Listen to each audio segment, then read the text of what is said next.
ನಮಸ್ಕಾರ ವೀಕ್ಷಕರೇ, super healthy ಕಾರ್ನರ್ಗೆ ಸ್ವಾಗತ. ಇವತ್ತು ಹೆಲ್ದಿಯಾದ ಹರಿವೆ ಸೊಪ್ಪಿನ ಪಲ್ಯವನ್ನು ಮಾಡುವ. ಇದಕ್ಕೆ ಮೊದಲಿಗೆ ನಾವು ಈ ಎಲೆಗಳನ್ನು ಚೆನ್ನಾಗಿ ಕ್ಲೀನ್ ಮಾಡ್ಕೊಂಡು ತೊಳೆಯಬೇಕು. ಅಂದರೆ ಕೆಲವು ಕ್ರಿಮಿಕೀಟಗಳಿದ್ದರೆ ಅದನ್ನು ತೆಗೆದು ಬಿಡಬೇಕಾಗ್ತದೆ ಅಂತ ಎಲೆಗಳನ್ನು. ಹಾಗೆ ಇದಕ್ಕೆ ಹೂವು ಬಂದಿದೆ, ಈ ಹೂವನ್ನು ನಾನು ಹಾಕ್ತಾ ಇಲ್ಲ, ಇದನ್ನು ತೆಗೆದು ಬಿಡ್ತೇನೆ. ಹಾಗೆ ದಂಟು ಮತ್ತು ಎಲೆಗಳನ್ನು, ಒಳ್ಳೆಯದಾಗಿರುವ ಎಲೆಗಳನ್ನು ತಗೊಳ್ತೇನೆ. ಇದನ್ನು ಚೆನ್ನಾಗಿ ಕ್ಲೀನ್ ಮಾಡಿಕೊಂಡು ಸಣ್ಣದಾಗಿ ಹೆಚ್ಕೊಳ್ಬೇಕಾಗುತ್ತೆ. ಹಾಗೆ ಈ ವಿಡಿಯೋನಲ್ಲಿ ನಾನು ಅಡುಗೆ ಹೇಗೆ ಕಲಿತೆ, ನಾನು ಅಡುಗೆ ಎಲ್ಲಿಂದ ಸ್ಟಾರ್ಟ್ ಮಾಡಿದೆ, ನಾನು ಯಾವಾಗದಿಂದ ಅಡುಗೆ ಮಾಡಿದೆ, ಈ ಎಲ್ಲ ಎಕ್ಸ್ಪೀರಿಯೆನ್ಸನ್ನು ನಾನು ನಿಮ್ಮ ಜೊತೆ ಇವತ್ತು ಶೇರ್ ಮಾಡ್ಕೊಳ್ತೇನೆ. ವಿಡಿಯೋನ ಪೂರ್ತಿಯಾಗಿ ನೋಡಿ. ಹಾಗೆ ನನ್ನ ವಿಡಿಯೋಸ್ ಲೈಕ್ ಆದರೆ ಚಾನೆಲ್ನ ಸಬ್ಸ್ಕ್ರೈಬ್ ಮಾಡಿ, ಹಾಗೆ ಸಪೋರ್ಟ್ ಮಾಡಿ. ಈ ಹರಿವೆ ಸೊಪ್ಪು ನಮ್ಮ ಜೀವಕ್ಕೆ ತುಂಬಾ ಒಳ್ಳೆಯದು, ವೈಟಮಿನ್ಸ್ ಇದೆ. ಹಾಗೆ ನಮ್ಮ ಹಿಮೋಗ್ಲೋಬಿನ್, ಕಬ್ಬಿಣಾಂಶ ಹೆಚ್ಚಿಸಲಿಕ್ಕೆ ತುಂಬಾ ಸಹಕಾರಿಯಾಗಿರುತ್ತೆ. ಇಲ್ಲಿ ನಾನು 3 ಟೇಬಲ್ ಸ್ಪೂನ್ನಷ್ಟು ಕೊತ್ತಂಬರಿ ಎಣ್ಣೆ ಹಾಕ್ತಾ ಇದ್ದೇನೆ. ಹಾಗೆ 1 ಟೀ ಸ್ಪೂನ್ನಷ್ಟು ಸಾಸಿವೆಯನ್ನು ಹಾಕಿಬಿಟ್ಟು, ಸಾಸಿವೆ ಒಡೆದ ನಂತರ ಇದಕ್ಕೆ 4 ಎಸಳು ಬೆಳ್ಳುಳ್ಳಿಯನ್ನು ಹಾಕಿ ಚೆನ್ನಾಗಿ ಫ್ರೈ ಮಾಡ್ಕೊಳ್ತೇನೆ. ಹಾಗೆ ಇಲ್ಲಿ 1 ಹೆಚ್ಚಿದ ಈರುಳ್ಳಿ, 1 ಟೊಮೆಟೊ, ಹಾಗೆ 2 ಹಸಿಮೆಣಸು ಇಷ್ಟನ್ನು ಹಾಕಿಬಿಟ್ಟು ಒಗ್ಗರಣೆಗೆ ಸ್ವಲ್ಪ ಹಸಿ ವಾಸನೆ ಹೋಗುವ ತನಕ ಫ್ರೈ ಮಾಡ್ಕೊಳ್ತೇನೆ. ನನ್ನ ಅಮ್ಮ ಇದೇ ರೀತಿ ಹರಿವೆ ಸೊಪ್ಪಿನ ಪಲ್ಯ ಮಾಡ್ತಿದ್ರು. ಗಂಜಿ ಊಟಕ್ಕೆ ತುಂಬಾ ಚೆನ್ನಾಗಿರುತ್ತೆ, ಇದು ಒಳ್ಳೆ ಕಾಂಬಿನೇಷನ್. ಇದಕ್ಕೆ ಸ್ವಲ್ಪ ಉಪ್ಪನ್ನು ಹಾಕ್ತಾ ಇದ್ದೆ. ರುಚಿಗೆ ತಕ್ಕಷ್ಟು ಉಪ್ಪನ್ನು ಸೇರಿಸ್ಕೊಳ್ಬೇಕು. ಇದು ಬಾಡುವ ತನಕ ಚೆನ್ನಾಗಿ ಇದನ್ನು ಫ್ರೈ ಮಾಡ್ಕೊಳ್ಬೇಕು. ನಂತರ ನಾವು ಕ್ಲೀನ್ ಮಾಡಿ ಹೆಚ್ಚಿಟ್ಟಂತಹ ಹರಿವೆ ಸೊಪ್ಪನ್ನು ಇದಕ್ಕೆ ಸೇರಿಸ್ಕೊಳ್ತಾ ಇದ್ದೇನೆ. ರೆಸಿಪಿ ಸಿಂಪಲ್, ಹಾಗೆ ನಮ್ಮ ದೇಹಕ್ಕೆ ತುಂಬಾ ಒಳ್ಳೆಯದು. ಅದೇ ರೀತಿ ಕುಕ್ಕಿಂಗನ್ನು ಇವಾಗ ಸ್ಟಾರ್ಟ್ ಮಾಡಿದವರಿಗೆ, ಅಂದರೆ ಕಲಿತಾ ಇರುವವರಿಗೆ ಬೇಗನೆ ಆಗುವಂತಹ ಸುಲಭವಾದ ಅಡುಗೆ. ಇದನ್ನು ಇವಾಗ ಮುಚ್ಚಳ ಮುಚ್ಚಿ 5 ನಿಮಿಷ ಬೇಯಲಿಕ್ಕೆ ಇಡ್ತೇನೆ. ನೀರನ್ನು ಹಾಕ್ತಿಲ್ಲ. 5 ನಿಮಿಷದ ನಂತರ ನೋಡಿ ಈ ಸೊಪ್ಪು ಬಾಡಿದೆ. ಇದಕ್ಕೆ 1/4 ಗ್ಲಾಸ್ನಷ್ಟು ನೀರನ್ನು ಹಾಕ್ಕೊಳ್ತಾ ಇದ್ದೇನೆ. ಹಾಗೆ ಕಾಯಿ ತುರಿ, 1/4 ಭಾಗದಷ್ಟು ಕಾಯಿ ತುರಿಯನ್ನು ಹಾಕ್ಕೊಳ್ತಾ ಇದ್ದೇನೆ. ಹಾಗೆ ಇದನ್ನು ಚೆನ್ನಾಗಿ ಮಿಕ್ಸ್ ಮಾಡಿಬಿಟ್ಟು 5 ನಿಮಿಷ ಬೇಯಲಿಕ್ಕೆ ಬಿಡುವ. ಹಾಗೆ ವೀಕ್ಷಕರೇ, ನಮ್ಮ ಹರಿವೆ ಸೊಪ್ಪು ಬೇಯ್ತಾ ಇದೆ.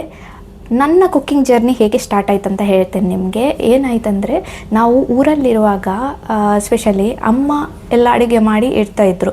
ನಾನು CA ಕಲಿತಾ ಇದ್ದೆ. CA ಇಂಟರ್ ನಂದು ಕ್ಲಿಯರ್ ಆಗಿದೆ. ನಾನು CA ಇಂಟರ್ ಮಾಡಲಿಕ್ಕೆ ನಾನು ಆರ್ಟಿಕಲ್ಶಿಪ್ಪಿಗೆ ಹೋಗುವಾಗ, ಮನೆಗೆ ಬರುವಾಗ ಅಪ್ ಆ್ಯಂಡ್ ಡೌನ್ ಮಾಡೋದು ಮನೆಯಿಂದ ಮಂಗಳೂರಿಗೆ. ಹಾಗೆ ಅಪ್ ಆ್ಯಂಡ್ ಡೌನ್ ಮಾಡಿ ಮನೆಗೆ ತಲುಪುವಾಗ 7-8 ಗಂಟೆ. ಆವಾಗ ಅಮ್ಮಂದು ಅಡುಗೆ ಎಲ್ಲ ರೆಡಿ ಆಗ್ತಾಯಿತ್ತು. ನಮಗೆ ಅವಕಾಶನೇ ಸಿಗಲಿಲ್ಲ ಅಡುಗೆ ಮಾಡಲಿಕ್ಕೆ. ಅಪರೂಪಕ್ಕೆ ಎಲ್ಲಾದರೂ ಸಿಕ್ಕಿದರೆ ಸಣ್ಣ ಪುಟ್ಟ ಅಡುಗೆ ಮಾಡ್ತಿದ್ದೆ. ಅಂದರೆ ದೊಡ್ಡ ದೊಡ್ಡ ರೆಸಿಪೀಸ್ ಎಲ್ಲ ನಾನು ಮಾಡ್ತಾ ಇರಲಿಲ್ಲ. ದುಬೈಗೆ ಬಂದಮೇಲೆ ನಾವು ಒಂದು PGಯಲ್ಲಿ ಉಳ್ಕೊಳ್ತೇವೆ. ಆವಾಗ ನಮಗೆ ಅಡುಗೆನ ನಾವೇ ಮಾಡ್ಕೊಳ್ಬೇಕು, ಅಥವಾ ಮೆಸ್ ತೊಗೊಳ್ಬೇಕು, ಅಂದರೆ ಹೊರಗಿನ ಫುಡ್ ತೊಗೊಳ್ಬೇಕು, ಅಥವಾ ಹೋಟೆಲ್ಗೆ ಹೋಗಬೇಕು.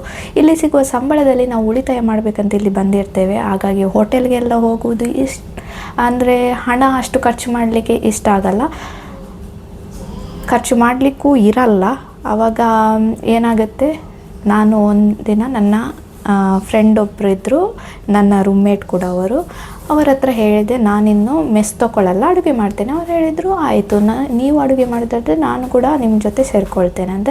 ಅವರು ಕೂಡ ಅಡುಗೆ ಮಾಡ್ತಾಯಿದ್ರು. ಕೆಲವೊಮ್ಮೆ ನಾನು ಅಡುಗೆ ಮಾಡ್ತಾಯಿದ್ರೆ, ಸ್ಪೆಷಲಿ ನನಗೆ ಆಫೀಸ್ ಲೇಟ್ ಆಗ್ತಾಯಿತ್ತು. ಒಂದಿನ ಏನಾಯ್ತು ಅಂದರೆ, ಅವರಿಗೆ ಆಫೀಸ್ ಲೇಟ್ ಆಗಲಿಕ್ಕೆ ಬಿಡಲಿಕ್ಕೆ ಸ್ಟಾರ್ಟ್ ಆಯಿತು. ಸಡನ್ಲಿ ನಾನು ಅಡುಗೆ ಮಾಡಬೇಕಾಯಿತು. ಅವತ್ತು ಏನು ಅಡುಗೆ ಮಾಡುವಂತ ಯೋಚಿಸ್ತಾ ಇದ್ದೆ. ಫಸ್ಟ್ ನಾನು ಮಾಡಿದ್ದು ಸೌತೆಕಾಯಿದ್ದು ಸಾರು. ಅದನ್ನು ಮಾಡಲಿಕ್ಕೆ ಅಮ್ಮನ ಹತ್ರ ಕೇಳಿದೆ ಕಾಲ್ ಮಾಡಿ, ಹೀಗೆ ಅಡುಗೆ ಮಾಡಲಿಕ್ಕಿದೆ, ನನಗೆ ಸೌತೆಕಾಯಿ ಸಾರು ಹೇಗೆ ಮಾಡೋದು ಹೇಳಿ ಅಂತ. ಅಮ್ಮ ಫೋನಲ್ಲೇ ರೆಸಿಪಿ ಹೇಳಿದರು. ಆಮೇಲೆ ಅದೇ ರೀತಿಯಲ್ಲಿ ಅವ್ರು ಹೇಗೆ ಹೇಳಿದರು ಅದೇ ರೀತಿಯಲ್ಲಿ ಮಾಡಿದೆ.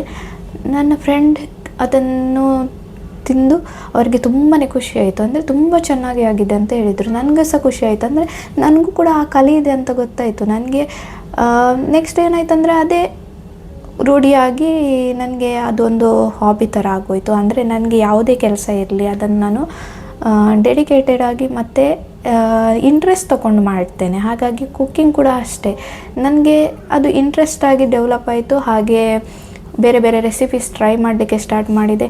ಇವತ್ತು ಅದರಲ್ಲಿ ತೊರೋ ಆಗಿದ್ದೇನೆ. ಇವತ್ತು ಯಾವುದೇ ರೀತಿಯ ಅಡುಗೆಯನ್ನು ಕೂಡ ನಾನು ಮಾಡ್ತೇನೆ. ಹೀಗೆ ನನ್ನ ಕುಕ್ಕಿಂಗ್ ಜರ್ನಿ ಸ್ಟಾರ್ಟ್ ಆಯಿತು. ಹಾಗೆ ಈಗ ನಮ್ಮದು ಹರಿವೆ ಸೊಪ್ಪು ಹೇಗಾಗಿದೆ ಅಂತ ಇವಾಗ ನಮ್ಮ ಹರಿವೆ ಸೊಪ್ಪಿನ ಪಲ್ಯ ರೆಡಿ ಆಯಿತು.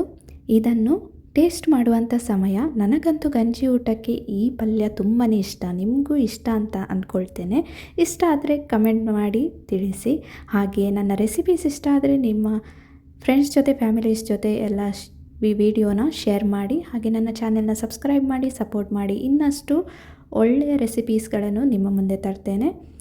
ಸಿಗುವ ನೆಕ್ಸ್ಟ್ ವಿಡಿಯೋನಲ್ಲಿ. ಹ್ಯಾಪಿಯಾಗಿರಿ, ಹೆಲ್ದಿಯಾಗಿರಿ. ಬಾಯ್.